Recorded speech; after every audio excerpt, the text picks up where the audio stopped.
Duela 30 urte abiatu zen mintza praktika ekimena Donostian eta ordutik 100 lagun biltzen ditu Euskal Herri osoan euskaraz aritzeko. Hendaian, esaterako eta hain zuzen ere, gaur aurrean dugun lagunak Hendaiako mintzaka praktika taldean hartzen du parte. Eleuterio Jauregi, kaixo? Kaixo, egundon. Zurekin euskaraz hitz egin nahi dugu, diozue mintza lagunak aurtengo deialdian. Norekin hitz egin nahi duzu euskaraz? Nor da zu hori?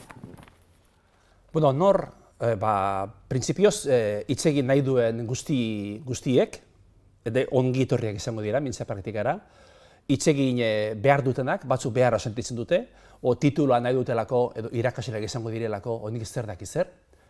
Eta beste batzuk, Hendaiako kasua denez, Hendaian ez daude gune asko euskaraz mintzatzeko. Eta orduan, gure helburu da espazio batzuk eta gune batzuk sortzea euskaraz mintzatzeko. Beraz, horiek guztiak eta gehiago ongi etorriak izango dira. Beraz, horixe da, ez da, helburu nagusia mintza praktikarena. Euskaraz aritzeko lekuak eta aukerak sortzea. Hori da, gunea sortzea eta espazioak irikitzea eta hori da gure helburua. Berala, hitz egingo dugu zeure esperientziaren inguruan, Eleuterio, pentsatzen dut, egoera bereziak ere biziko direla, ez da, nolabait ere mintza praktika talde batean, izan ere askotan, lehenengo momentu mintzate, elkar ezagutzen dezten jentea ezagutuko edo bilduko zarete, eta gero, astero elkartuta edo hilabetero edo denboraren poderioz joango zarete, ez da, nolabait harremanak egiten. Bai, eta nik esango nuke hori oso polita dela, ze hasieran biltzen zara jende ezagun batzuekin, eta hor sartzen dela nolabaiteko joku batez. Desatezu, pertsona hau zertara dator, nundi dator, zein dira bere asmoak, irekia da ez da, eta hor jokatzen duzu rol bat nolabait, beti euskalduntasunaren zeroare presente edukita, nundik tiratu, nundik jokatu, eta hor sentitzen zera, ni mintza lagun bezala, sentitzen naiz, nola esan, erdi irakasle, erdi laguntzaile, aldi beren ikasle, gauza asko ikasten dituzu hor. Eta oso rol polita da hori. Dinamikari dagokionez, bidelagunak eta bidelariak nolabait esateko euskara dakitenak eta euskara ikasten ari direnak. Horiek elkartzen dira mintza praktikan? Ba, dudik gabe. Hori da, mintza praktikaren helburuetako bat hori da. Nolabait, hitz egiten dugunean guneak edo espazioak irekitzearena, hor biltzen dira euskaraz ikasten ari direnak. Gure kasuan, nik nire kasua esan dezaket, Hendaian gehiena datoz AEK mundutik, gramatika aldretik eta oso ondo landuta, asko indako jendea, baina erabileraren zean, nahiko erren daudenak. Eta beste batzuk asko soltego gari direnak. Eta nolabait, hitz egiteko espazio gutxi dauden herri baten bizi garen ez, hori da gure egin beharra. Izan daiteke beraz, bide lagun bat, pertsona bat, eraberan bide lagun eta bidelari izatea, ez da? Esan nahi dute, euskaraz jakitea, euskaraz bere ama hizkuntza izatea, baina inguru ez euskaldun baten bizitza eta euskaraz egiteko aukera aprobetxatzea. Hori da, justu hoxea izango guri gertatzen.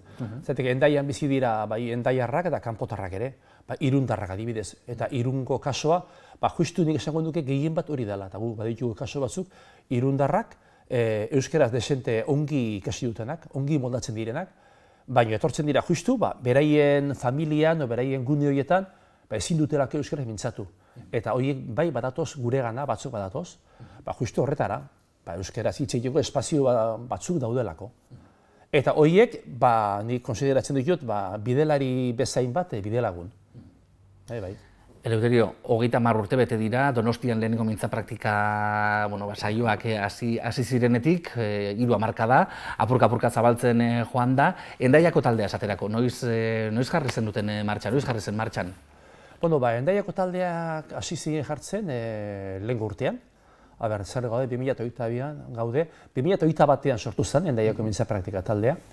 Eta sortu genituen 3 talde.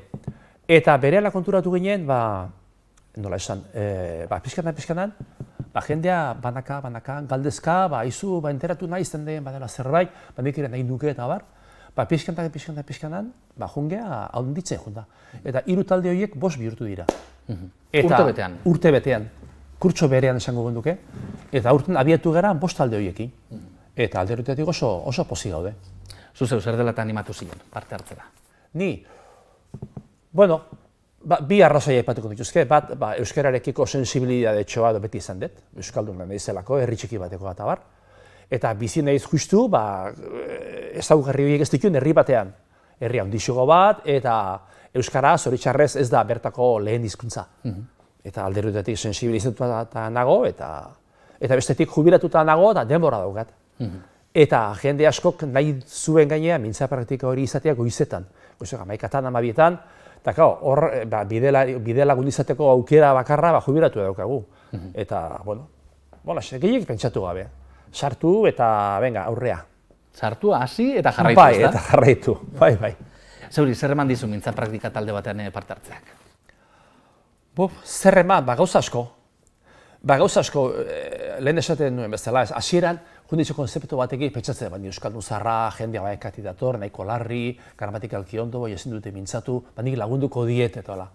Bai, nik lagunduko diet pentsatzen dela, laguntzen detela.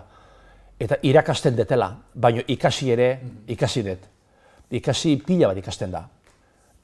Hori beti entzun dut, irakatsiz asko ikasten dela. Gaiz desberdin sortzen dien einean, jendea dator, ni zer dakit, informatika mundutik, beste bat medikua da, bestea ez dakit zer da, eta sortzen dien gai horiek, jendeak erresitze egin dezan, beraiei dagokien gaiek ateratzen dira, eta ikasi dudik gabe ikasten da pila bat. Oso aberatsa da. Adizkidetasuna lortzen duzu, oso aberatsa da. Beraz, batek baino gehiago pentsatuko dugu, bide lagunak azkenean favore bat egiten du, ezta? Nolabait bera doa bere euskara zabaltzera, ez da beti horrela. Berak ere jasotzen du. Ez, dudik gabe. Da, konformiso izailena da, esatuzu, ostegunetan goizok 11etan duen barret alako tokitan. Hori da, nolabait, konpromisorik handiena. Gero hortik aurrea, gotentzia, eta nire etxe beti pozik nator. Sortzenan giroagatik, jaso dituzun hainbat arrazoiengatik, hainbat gertakizuneri buruz, berdin da edozein motatako gertakizuneri buruz, jaso dituzun argumentoie jendeak nola arrazeitzen duen, nola zein darra egiten duen euskaraz espresatzeko, eta, hori oso aberatsa da. Niretzat oso aberatsa da, hori da, ni horrekin gelditzen naiz. Batek baino gehiago esango du elkartu bai, baina zeri buruz hitz egiteko, zela antolatzen dira edo, zeratako taldeak daude? Horretaz ere esango du dizuke, bakoitzaren zea da. Nei gustatzen zait, improvisazio puntua gustatzen zait. Eta jende, nola esan, jende berri datorren denean, ez ezagunak izatea, gustatzen zait. Jende bat ezagutzen barin badezu, badakizu nundi jo, bai zuk nerekin da bai nik zurekin da. Jende berri horrekin, hor bada morbo bat. Eta esatuzu, hau nundi dator eta zertara dator. Eta inkluso elkarrizketatxo bat ere, enkuestatxo bat ere egin genien behin. Nundi zatozte, nola zenteratu zatezuek endaian mintza praktika gundeak daudela, eta zertara zatozte. Prestatu pixka eta urrungo astean honetaz itxingo dugu. Eta, holako joku horiek eta, oso maitegarri dira. Bide lagunak behar dituzula diozue? Bai, bide laguna behar ditugu, dudik gabe.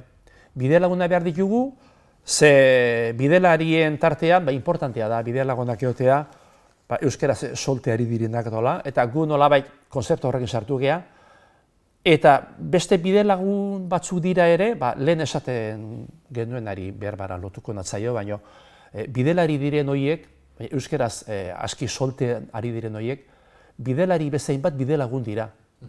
Eta nik askotan proban jartzen ditu igual jendeari da izketean, eta ez dugu gehiagi moste, baina tarteka zuzentze historia etortzen da, ez? Eta nik esaten diet, zuzendu zuek, venga, ez naiz hasiko nien, ez naiz zuen zuzendaria, hau ez da aeka, eta zuzendu zuek lasai, zuen artean, eta eta adibez, rol hori jokatzen dute euskara maila hobexoa dutenak, eta hori beti eta ondo eramaten barin baduzu, poso aberatsgarria da ere.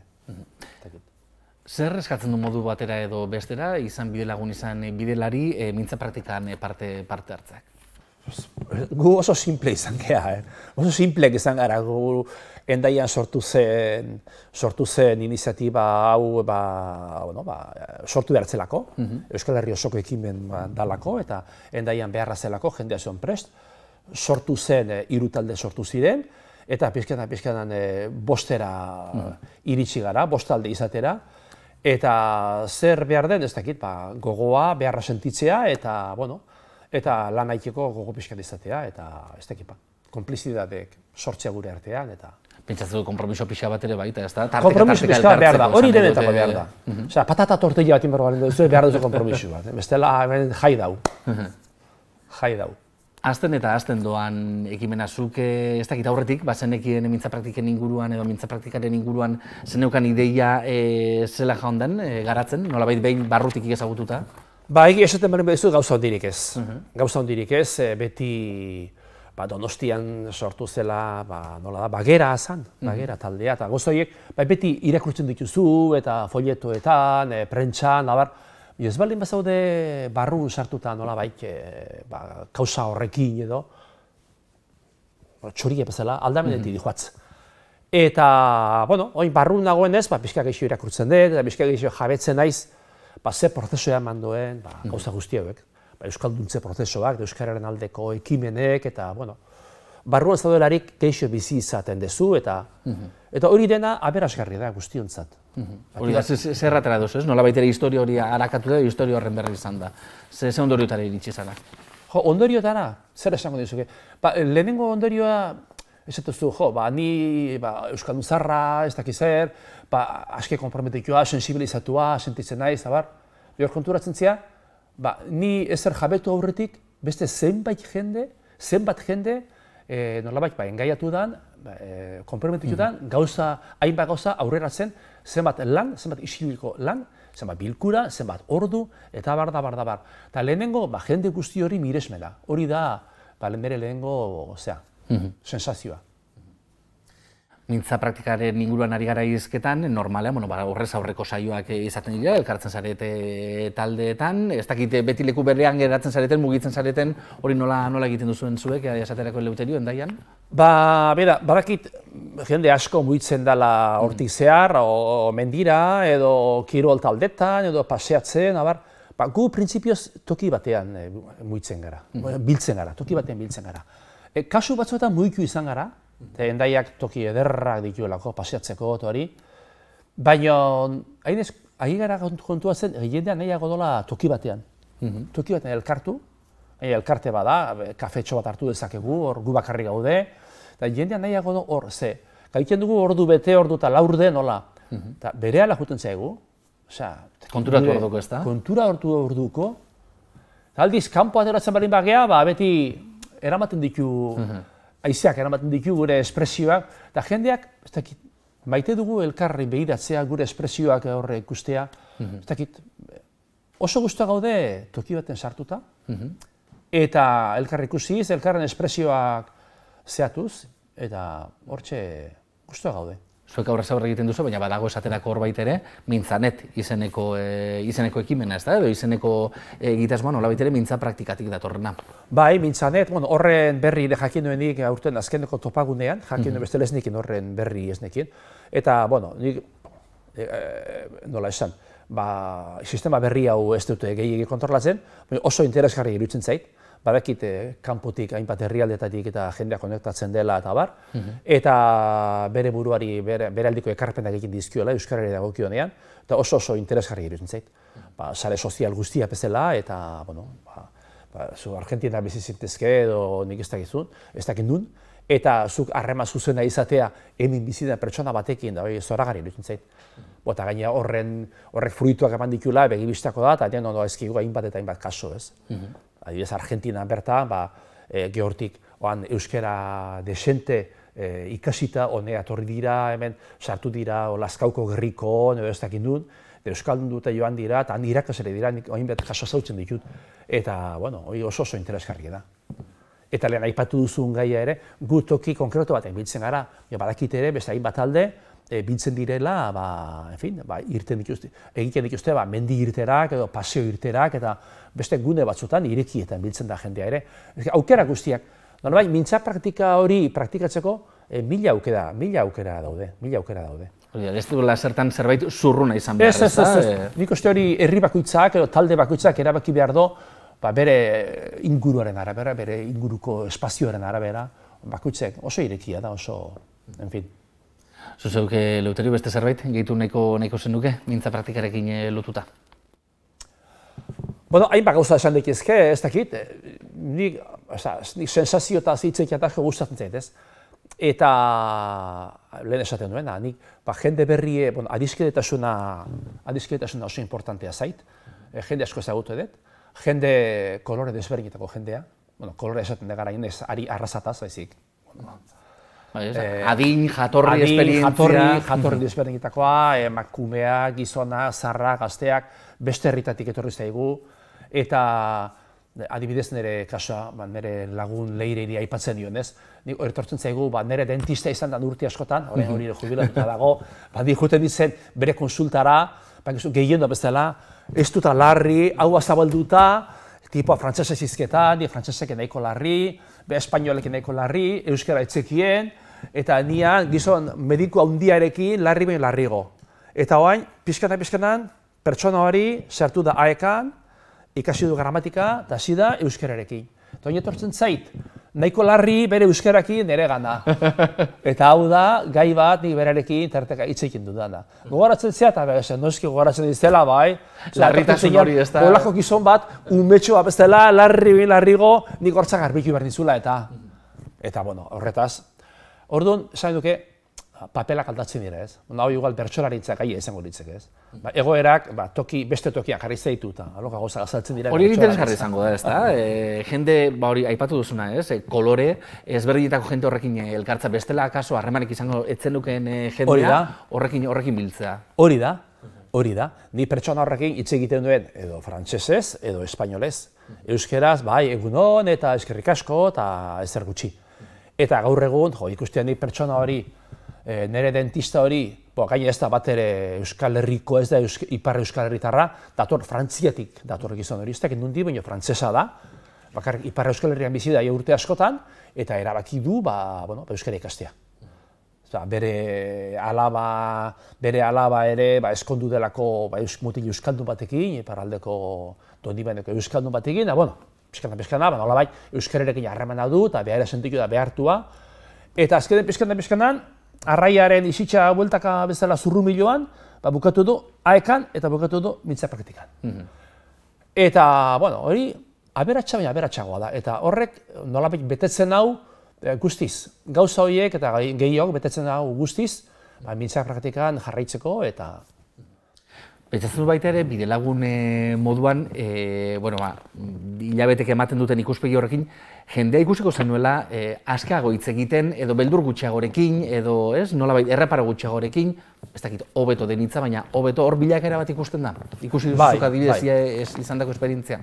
Bai, bilakaera ikusten da bat konfiantza sortzen den heinean, eta konfiantza hori zabaltzen den heinean.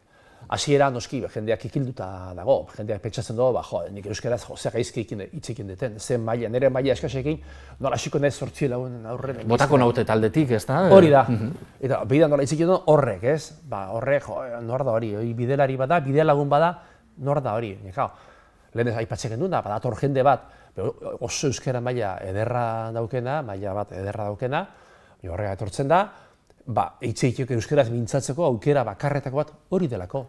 Mintza praktika gune hori, zergatik?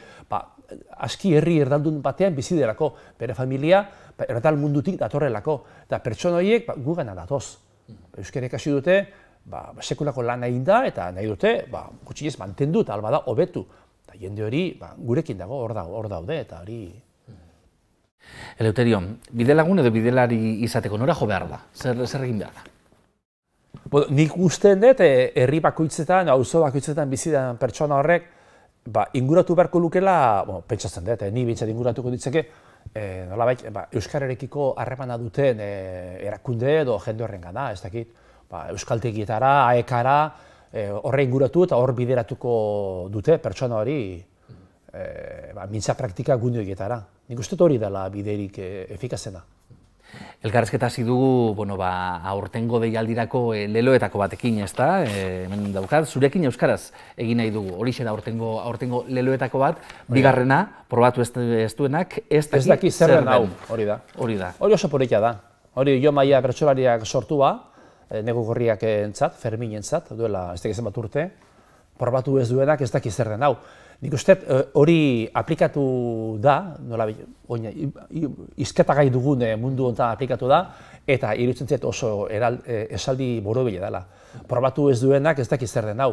Eta nik hemen jarri dituten, nolabait mahai gainean jarri dituten arrazoi guzti hauek, ni irakasle bezala abiatu nahi zenean, baina ikasi dudanean irakatsi hainbeste, eta norbaitek esango, zer ikasi duzu zer ikasi dudan, adibidez isiltzen. Momentu enten, erabat hain ezizketan, baina... Hortalako torrezara, ikasi dut isiltzen, eta jendeari laguntzen, hitz egin behar duenean. Norbait iruditzen baren bazezu, luzatzen ari dela, ikasten duzu, hori nolabait mozten, txukun, bera asarratu gabe, eta gutxixo hitz egiten duen horri bide ematen, eta ikasten da pila bat. Beraz, probatu ez duenak ez dakit zer den dago. Proba dezala jendeak, ez da? Hori da. Eleuterio, gaur orain arte mintza praktiken inguruan hitz egiten egon gara, baina zure beste alderdi bat ere, pixka bat horren inguruan ere galdetu nahiko genuke, ze akaso Eleuterio Jauregi esan da, jendeak ez du jakingo, baina Eleuterio Jauregi Beloki esan da, akaso pista bat emango dugu, eta esango dugu Imuntze eta Beloki taldeko... Beloki pandero jole ez da. Horko kide zaitugula. Jendeak ez du jakiten hori normalean? Aurpegin zagutzen ez zaituenak? Ez du jakiten. Zentzu horretan ondo aukeratutako izena, ez da? Bai, hola da, eta egi esan, nik probotxu atera diot horri. Bestela, lehenetik zu barin bazea, nik ez da, Julen Gartzia, Julen Gartzia, bai zure bizitza pertsonalean, da bai zure bizitza artistikoan, eta dena badakite. Bernardo Atxaga adibidez ez da. Bernardo da, nola, Jose Irazu da, ez? Bernardo Atxagak hasi zen, da, induen beste, en fin, ez no konparaketak itea, osea. Baina nik anonimotasun hori baliatu izan dut lasaiago ibiltzeko. Askotan jotentzea, instantzia betetzea, eta nor da izenak eta Eleuterio Jauregi. Eta bigarrena eta Beloki, eta norbaitek, baina zu ez zara alako. Bai, oso ondo, hola naiz, eskerrik asko eta agur. Jende asko ez da konturatzen, eta hori niretzat oso polita da ere. Hori baloratzen. Bestela, esan behar duzu, ni naiz, eta panderoa baita ere, zaldi bitarra baita ere, hori edean bizitzea, baita ere. Eta esan duzu, dana kontatu behar dut. Hemen famatuek bezala, ez da?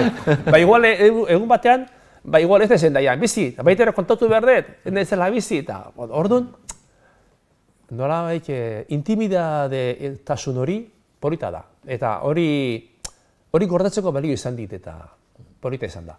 Momentu horretan, ze puntutan zaudete Imuntze eta Beloki talde moduan? Azken diskoak errezmanago, 2015an atera zenuten. 15an izango zen, bai, uste du baietz. Baina aurtengo dan adibidez, eman duzue kontzerturik, hain zuzen ere Hendaian, mintza egunean esaterako, ez da? Bai, hori da. Mintza praktiken arira antolatutako egunean. Hori da, mintza egunean eman genduen, bai. Ingen duen Ego Gorriaren kantu baten bertsio bat, justu jo maiak idatzietako probatu ez duenak ez dakiz zer den dau. Horren bertsio bat egin genduen, eta hori ere, mintza praktikan historiakin bezala, gutzat oso poliki ez zen guk, kanturi ez dugu inoiz jo, eta baditu ritmo aldaketa batzuk, eta eman gure lana hori ikia, eta baina, gogoz hartu genduen, eta oso ondo pasatu genduen, eta primeran. Eta ze puntutan gauden, ni jubilatuta nago, eta ia gaude jubilatuaren txipakin. Imuntzo ez, ni baina gazteagoa da, baina bera dago, klaset, ari da trikitixia erakasten, 3 eskoletan. Aurrak ondira aski txikia ditu, eta bera lanpetuta dabil, eta ni alderantziz. Ni lanpetua izan ditzen, eta orain nago beste gauza batzutan. Ni orain gehiago nago, musika mundun eta ondi jarraitzen dugu.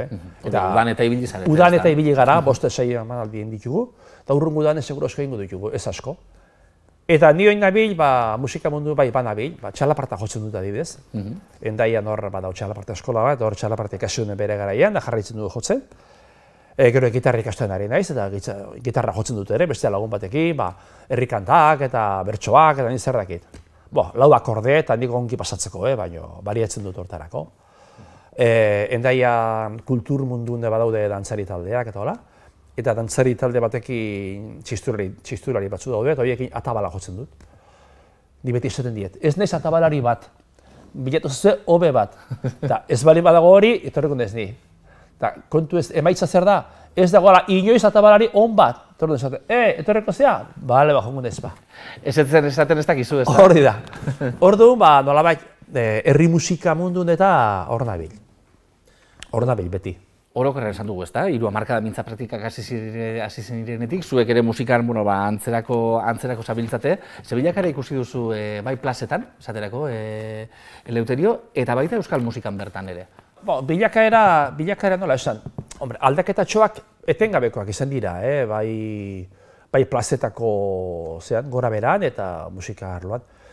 Baina, bueno, nik esango nuke gauza bat, adibidez guk duela 30 bat urte hasi ginen jotzen, eta orduan, gure musika da nolabait, ongi pasatzeko da, guk erritmo dantzagarriak jotzen ditugu. Izan daitezke hemengoak edo kanpokoa, beti da dantzagarriak eta festa egiteko. Eta orduan jendea lotzen zan oso erreski, ongi pasatzeko, dantzatzeko. Eta urtek pasatu dira, baino berdina da. Nolabait, espirituak hor jarraitzen du. Jendea nahi du dantzatu eta jendea nahi du ongi pasatu.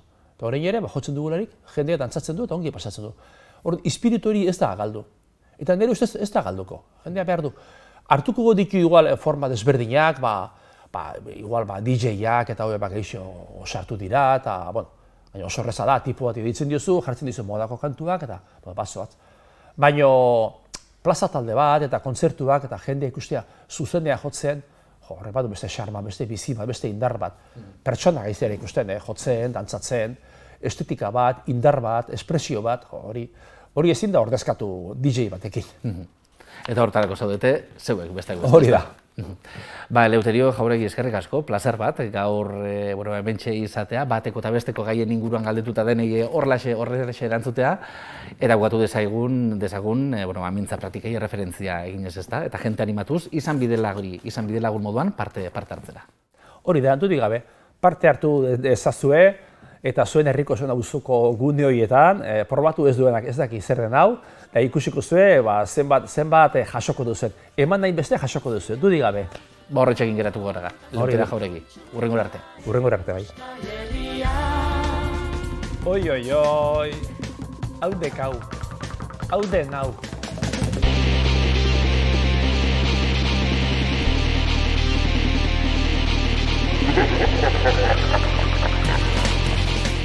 Zaldigin jaio, endaian bizi. Batek duena zer falta zaio besteari, eta alderantziz. Bueno, Zaldibiri itxasoa esango dukete falta zaiola, eta frantsesa falta zaio, Zaldibiri. Nahiko nuke, Zaldibiri frantsesa izatea, igual ez horren beste ingles eta frantsesaz, Frantziak ingu gaiten dugu, Inglaterrak inez. Eta alderantziz, Zaldibirik duena, bueno, erreka bat ederra, Zaldibirik duena, euskara. Eta hori, euskara. Zaldibirik duen euskara maila baruk endaiak, dios, hazi euskal herri ingo duke. Eta bigarren galdera zer dio hemen, bere garaian trikitisa Tex-Mexarekin uztartu zenduten. Reggaetoiarekin ausartuko zineteke? Bueno, reggaetoiak pixkat zarkituak edo bezala harrapatu gaitu. Zergatik ez? Bueno, Tex-Mexaren erregea gendun Flaco Jimenez. Horre, Luisianatik etorrita, Ipar Ameriketako hegoaldetik, Mexikoki gaitzen dena. Hemen ibili izan, gu bere teloneroak izan ginen ere, eta, bueno, hori bizi izan gendu, gogoz. Soinu txikia, soinu diatonikoa dena, gure trikitisa. Jotzeko beste joera bat ekarri zuen, hemengo trikitilariak enroiatu ziren guztiz bere joera horrekin hori asko landu zuten. Bere teloneroak izan ginen 2-3 aldiz, da oso pozik, eta horrekin jarritzen dugu Tex-Mexa egiten.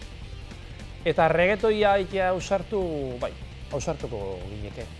Bueno, reggaetoiak oso nola esan, ospe ona ez du gaur egun. Nik ez du gehiagik kontrolatzen, baina ospe ona ez du.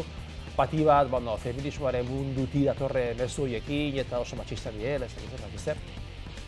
Naiz eta neska batzu entzun diredan, berdin ez da izango, baina, bueno, letra aldatu eta reggaetoia dantzatu daiteke ino arazoi gabe eta bueno, hola xotzeko dugu.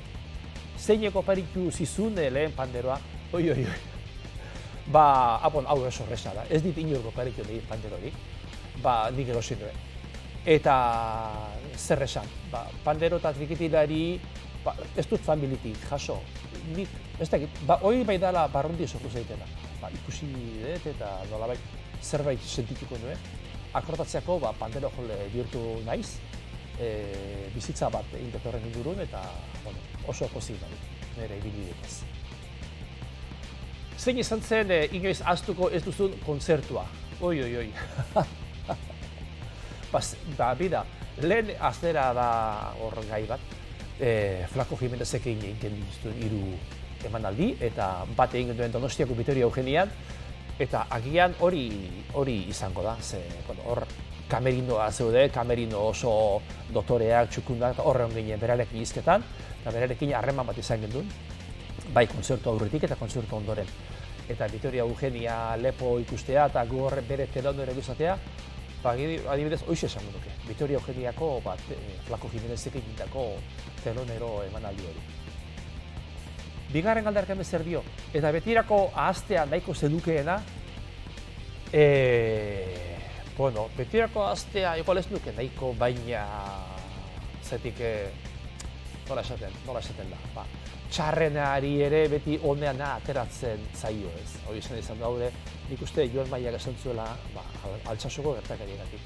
Eta hemen gertatu ez zagun, behin jun behar zuen Arabako, hau izango zen, Arabako San Vicente, Arana edo horko herri bat, auzo bat edo herri bat, jun behar zuen Egan taldea jotzea, eta Eganek izan zuen, eta guri izan zuen, jungo ginean, eta joan ginean. Eta emanaldi hori eman genduen, eta bukaera etorri zizagun mutil kuadrilla bat, bakizu, jende eaten dugu, eta arroska, eta ¿por qué no cantáis en castellano? ¿Y por qué no cantáis tan bien en castellano? Eta gu esaten, hori, gu, Gipuzkoarrak gara, euskaldun peta gara, euskera sortzen dugu, eta, etxegu. Eta tipuak, geroz eta oldarrago geroz eta esan genuen hauek, kontuz hauek, nik hartzen diet zer jende mota dan, eta ez sartu provokazioetan, pasartetxo bat. Hoixe dugu bakarrik gola gauzik ilunda, bestela beti meko ongi pasatu da. Eta azken galdera pentsatzeta hau izango dela, inoiz euskal musikarik entzun ez duenak, ze abestiekin hasi beharko luke. Oi. Hemen dik horri izango dioke, hasi dedila sentitzen duen horrekin. Pertsona batek sentiku dezake adiskidea bazen, eta pertsona batek sentiku dezake suta garren, kantu fuerte bat, gogor bat, eta nik zer dakit. Berari lehenbizi iristen zaion kantu horrekin, naturalki, behar sentitzen den bezala. Omenalditxo bat ingo diogu Mauriziari. Apa! Ai Maritxu Saladie, etxe honeko alabie, egun bat josten duzu, prakak eta alkondarie, ai Maritxu Saladie. Iuhi! Apa Maurizia!